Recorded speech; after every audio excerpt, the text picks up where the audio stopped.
Coherent sources करते हैं। अच्छा, लास्ट एग्जांपल जब अपन डिस्कस कर रहे थे तो उस टाइम पे मैंने कहा था कि दो वेव्स के इंटरफेयर होने के लिए उनके सोर्सेज का कोहेरेंट होना जरूरी है। तो इसका मतलब क्या निकला? तो कोहेरेंट सोर्स क्या हुए? Coherent sources are those which maintain a constant phase difference. Constant word main चीज ये है between the waves produced by them. क्या मतलब कि सपोज ये एक सोर्स है, ये S1 ये एक सोर्स है और ये S2 एक ये सोर्स है। जब इन्होंने वेव प्रोड्यूस करना शुरू किया तो S1 और S2 के बीच में फेज डिफरेंस है, दिख रहा है? क्योंकि इन दोनों वेव्स का इंटरफेरेंस पैटर्न तो अपन पहले देख चुके हैं, है ना, हम फैमिलियर हैं दोनों वेव से। तो शुरू में ये वाली वेव यहाँ शुरू हो रही है तो एक फेज डिफरेंस है दोनों के बीच में। तो इन दोनों सोर्सेस को हम जो है वो कोहेरेंट सोर्स बोलेंगे। ये वेव जो है वो कितना भी देर तक ये सोर्स S1 एमिट करे और S2 जो है ये वाली वेव जो है कितनी भी देर तक एमिट करे, ये फेज डिफरेंस जो है ये बना रहेगा, थ्रू आउट बना रहेगा। और इसके कारण क्या होता है, इनका जो इंटरफेरेंस पैटर्न है वो भी एक रेगुलर साइनोसॉइडल वेव बनती है। अपन इसका इंटरफेरेंस पैटर्न भी देख चुके हैं, ये पैटर्न अपन ने देखा था पहले,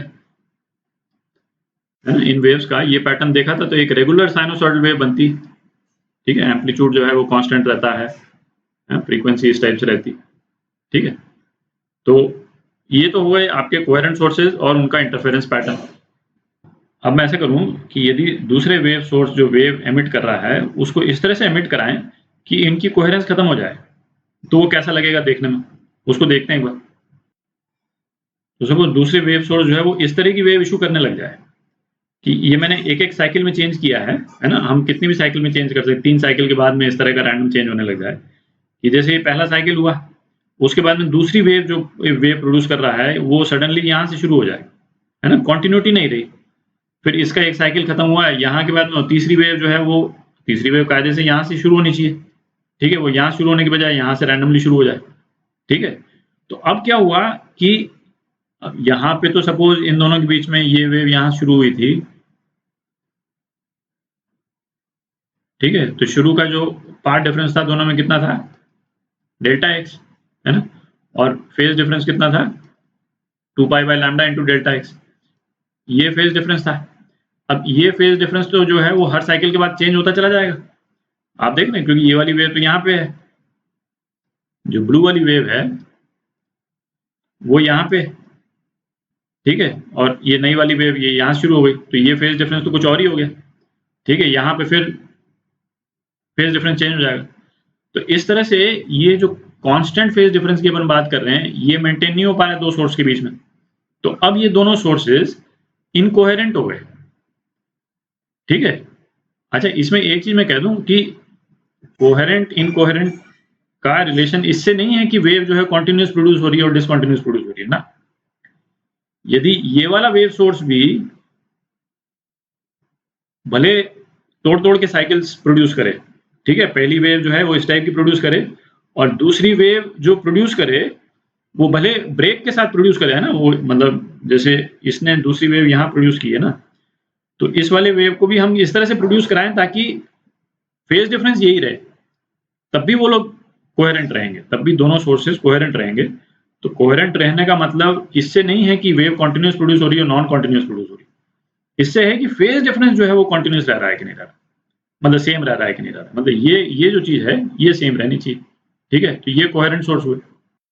तो अब इसका कॉन्सिक्वेंस अब ये हुआ कि जब भी हमको यदि दो हमने वो बनाया था, याद है, हमने दो सोर्सेज बनाए थे अभी तक, S1 S2, और फिर पार्ट डिफरेंस कैलकुलेट कर रहे थे किसी एक पर्टिकुलर पॉइंट पे, ठीक है। तो हम प्रिज्यूम कर रहे थे S1 S2 जो है कोहेरेंट है ना। बट अब है कि यदि किसी भी दो वेव्स का इंटरफेरेंस हमको स्टडी करना है तो पहले तो हमको ये देखना, इंश्योर करना पड़ेगा इनफैक्ट कि दोनों सोर्सेज जो है कोहेरेंट है, तभी स्टडी करना जरूरी है, नहीं तो यहाँ तो कुछ बनेगा ही नहीं। यदि इस तरह की वेव्स प्रोड्यूस हो जाएंगी, है ना, ये वाला तो प्रोड्यूस करे ये वाली और ये वाला, तो यहाँ पे तो कुछ नहीं आएगा, है ना, अजीब टाइप का कुछ बन जाएगा यहाँ पे, ठीक है। यहाँ पे एम्पलीट्यूड क्या बनता है, 2a cos phi by 2, इस वाले पॉइंट पे, इस वाले पॉइंट पे वाइब्रेशंस का ये एम्पलीट्यूड बनता है, ठीक है। तो अब यदि ये फाई जो है वो कंटिन्यूअसली हर साइकिल पे चेंज होता रहेगा तो कांस्टेंट एम्पलीट्यूड तो रहा नहीं इस वाले वेव का, मतलब इस वाले पॉइंट पे जो वेव बन रही है उसका, ठीक है। तो ये वो तो वेरी होता चला जाएगा। तो अब जो है, अब है कि कौन से सोर्सेज हैं वो कोहेरेंट सोर्स होते हैं और कौन से इनकोहेरेंट होते हैं। तो उसमें जनरली जिस तरह से साउंड वेव्स प्रोड्यूस होती है, साउंड वेव्स प्रोड्यूस होने का मैकेनिज्म ही ऐसा है कि साउंड वेव्स दो सोर्सेज की कोहेरेंट होंगी जनरली, और लाइट जो है वो इनकोहेरेंट होगी, ठीक है। तो इसको थोड़ा सा एक बार देख लेते हैं कि ऐसा क्यों होता है। अच्छा, साउंड और लाइट के सोर्सेज का नेचर देखने के पहले एक बार ये भी देख लेते हैं कि यदि हम इंटरफेयर कराएं ही तो रिजल्टेंट पैटर्न बनेगा कैसा।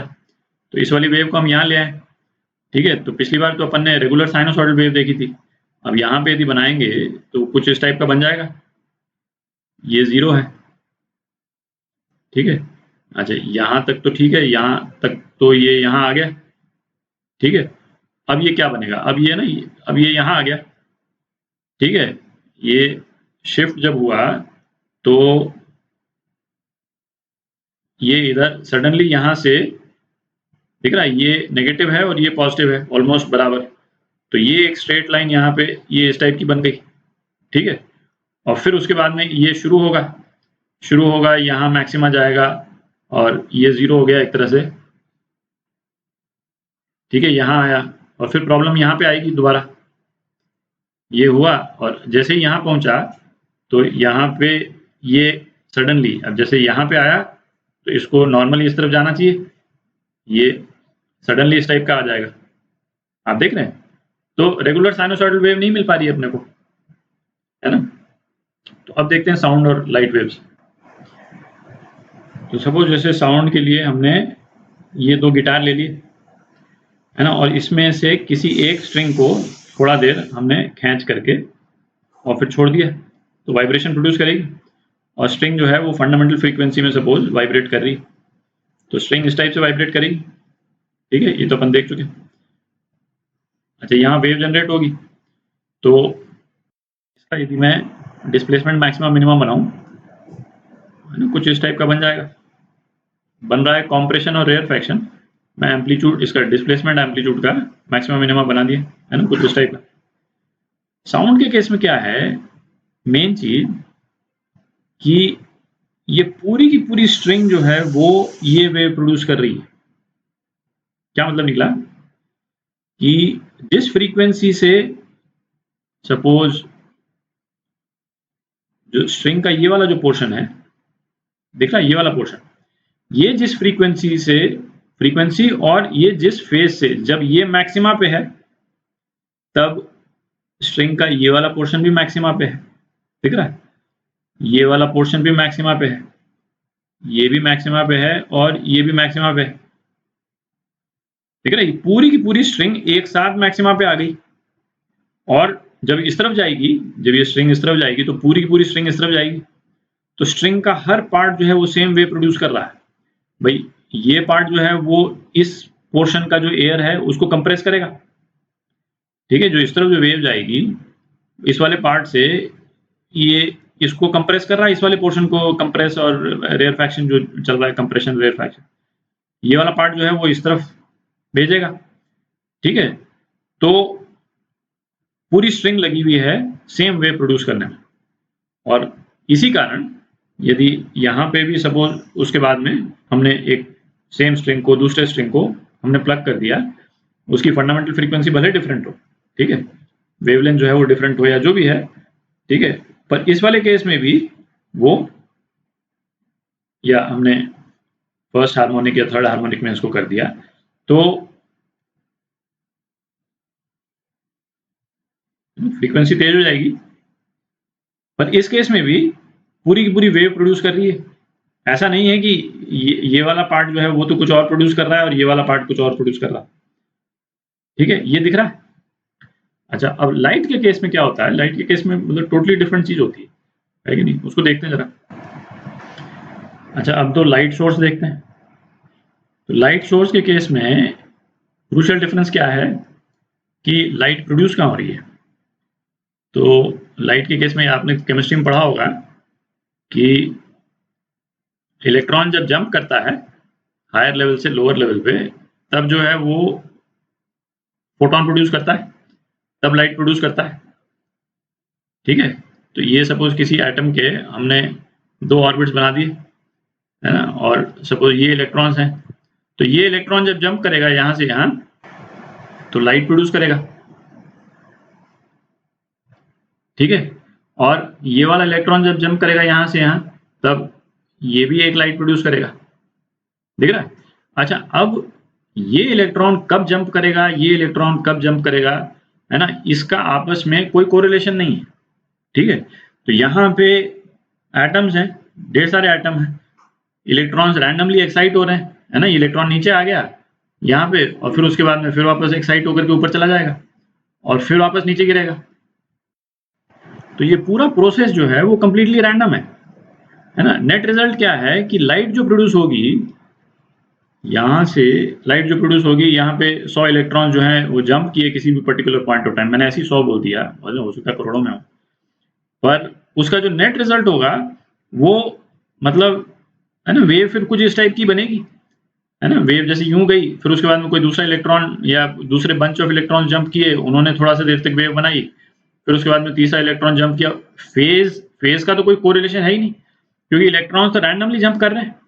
ठीक है, अच्छा, और इस वाले केस में भी सेम चीज हो रही, कोई भरोसा नहीं, ये इलेक्ट्रॉन यहाँ के यहाँ तक इसने जंप किया, ये ठीक है, एक वेव प्रोड्यूस की, और दूसरे सेट ऑफ इलेक्ट्रॉन्स ने जो है वो यहाँ से वेव प्रोड्यूस करनी शुरू कर दी। ठीक है, तो जो वेव्स जो प्रोड्यूस हो रही है, हमको यहाँ पे लाइट नजर आएगी, क्योंकि हम लोग ये परसीव नहीं कर सकते हैं। बल्ब से जब आती है लाइट तो हमको लगता है यूनिफॉर्म ही है, बट उसके अंदर जो वेव्स हैं वो छोटे छोटे वेव्स हैं बेसिकली, और जिनके आपस में फेज का कोई कोरिलेशन नहीं। तो ये हो गया ये लाइट सोर्स का, चूंकि नेचर ऐसा है। साउंड में क्या हो रहा था, पूरी की पूरी स्ट्रिंग, गिटार की पूरी स्ट्रिंग सेम टाइम में इस तरफ जा रही थी, सेम टाइम में इस तरफ जा रही थी। इसका इक्विवेलेंट यदि यहाँ पे होता तो क्या होता कि सेम टाइम में सारे इलेक्ट्रॉन्स ऊपर जाते और सेम टाइम में ऊपर से नीचे गिरते, और फिर सेम टाइम में ऊपर जाते, सेम टाइम में नीचे गिरते। तो ये तो होता नहीं है ना, इलेक्ट्रॉन जो है वो रैंडमली जाते हैं और रैंडमली फिर वापस आते हैं। तो इसलिए जो है वो लाइट सोर्सेज इनकोहेरेंट होती हैं। तो एक तरीका होता है जिससे हम लाइट सोर्सेज को कोहेरेंट बनाते हैं। अच्छा, अब हमको यदि इस सिचुएशन में लाइट में इंटरफेरेंस यदि कराना है, तब हम कैसे कराएंगे? तो उसके लिए ना हम ये टेक्निक यूज करते हैं। तो सपोज ये लाइट सोर्स है अपना, है कि नहीं, और इस तरह से वेव्स प्रोड्यूस कर रहा है, वेवलेट्स जो है वो उनका फेज जो है वो कॉन्टिन्यूसली रैंडमली चेंज हो रहा है, जैसा अभी अपन ने डिस्कस किया। तो अब अपने को 2 कोहेरेंट सोर्सेज चाहिए। तो उसके लिए हम क्या करते हैं, जैसे ये जो सोर्स है वो वेव फ्रंट बना रहा है, इन वेव्स के भी वेव फ्रंट तो बन ही रहे होंगे। ठीक है, तो वेव फ्रंट कुछ इस टाइप के दिखेंगे, तो वेव फ्रंट जो है वो इस टाइप के दिखेंगे। अच्छा, वेव फ्रंट पे जो पॉइंट है वो इन वेव्स पे स्पेसिफिक पॉइंट है। ठीक है, जैसे जैसे सपोज ये वाला पॉइंट है ना, इस वाले पॉइंट का यदि हम वेव फ्रंट बनाएंगे, तो ये वेव फ्रंट जितना भी डिस्ट्रीब्यूट हुआ हुआ है, इस वेव फ्रंट, सपोज ये वाला वेव फ्रंट जो है वो इस वाले पॉइंट का है, ये वाला वेव फ्रंट है ना, ये वाला तीसरा वेव फ्रंट जो है इस वाले पॉइंट का है। तो ये जो एम्पलीट्यूड जो दिख रहा है, ये जो एम्पलीट्यूड जो दिख रहा है, इस वेव फ्रंट पे, पूरे वेव फ्रंट पे यही एम्पलीट्यूड है, दिख रहा है, इस पूरे वेव फ्रंट पे यही एम्पलीट्यूड है। ठीक है, फिर ये वाला वेव फ्रंट है ना, वो पीछे की कोई वेव होगी। ठीक है, सपोज ये वाला पॉइंट, ये दूसरा वेव फ्रंट जो है वो इस वाले पॉइंट का है। ठीक है, तो इस वाले वेव फ्रंट का एम्पलीट्यूड ये होगा, है ना, पूरे वेव फ्रंट का एम्पलीट्यूड सेम है। ठीक है, अब यदि तो हम ऐसा करें कि इस, अच्छा, हाइजेंस, अब हम हाइजेंस प्रिंसिपल यूज करते हैं। हमको हाइजेंस प्रिंसिपल से मालूम है कि वेव फ्रंट का हर एक पॉइंट जो है वो सेकेंडरी वेव्स प्रोड्यूस करेगा। ठीक है, तो इस वेव फ्रंट से यदि हम 2 सोर्सेज निकाल लें, तो वो दोनों सोर्सेज तो लगातार कोहेरेंस में रहेंगे, है ना, क्योंकि जब भी सपोज अब ये वाली वेव यहाँ पहुंची, ये वाली वेव जब यहाँ पहुंचेगी, है ना, किसी एक पर्टिकुलर एम्पलीट्यूड पे पहुंचेगी। ठीक है, पर पूरी की पूरी वेव जो है वो सेम एम्पलीट्यूड पे पहुंचेगी, है ना, ऐसा नहीं है कि यहाँ एम्पलीट्यूड कुछ और है और यहाँ एम्पलीट्यूड कुछ और। है ना? तो यहाँ जो भी वेव पहुँचेगी इस वेव फ्रंट पे जितनी वेव पहुँचेगी इस वाले पॉइंट पे, वो सेम एम्पलीट्यूड होगा, बदलता रहेगा, जैसे इसका बदल गया, इसका बदल गया वो अलग बात है, but within the wave front same रहेगा। तो अब हम हाइजेंस प्रिंसिपल यूज़ करके इसमें से 2 सोर्सेज़ निकाल लें, सपोज़ इस वाले सोर्स को निकाल लें और इस वाले सोर्स को निकाल लें, इसको सोर्स बना लें हम, ठीक है? तो हमारे पास में कोहेरेंट सोर्सेज़ हो गए। तो ये करने के लिए हम क्या करते हैं, सिंपल सी चीज़ है, बाइफरकेट कर देते हैं। तो हम एक वो लगा देते हैं क्या, स्लिट लगा देते हैं। तो यहाँ पे ब्लॉक कर दिया, ये वाला पोर्शन भी ब्लॉक कर दिया और ये वाला पोर्शन भी ब्लॉक कर दिया। अब हमारे पास में 2 सोर्सेज़ आ गए, ठीक है?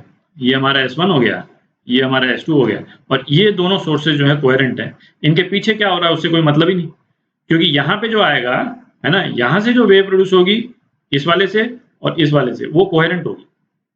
चेंज यदि होता रहेगा तो यहाँ पे भी चेंज होता रहेगा, है ना? इस तरह से हम नॉन कोहेरेंट सोर्स का कोहेरेंट सोर्स बना लेते हैं और फिर हम इंटरफेरेंस स्टडी करते हैं, ठीक है?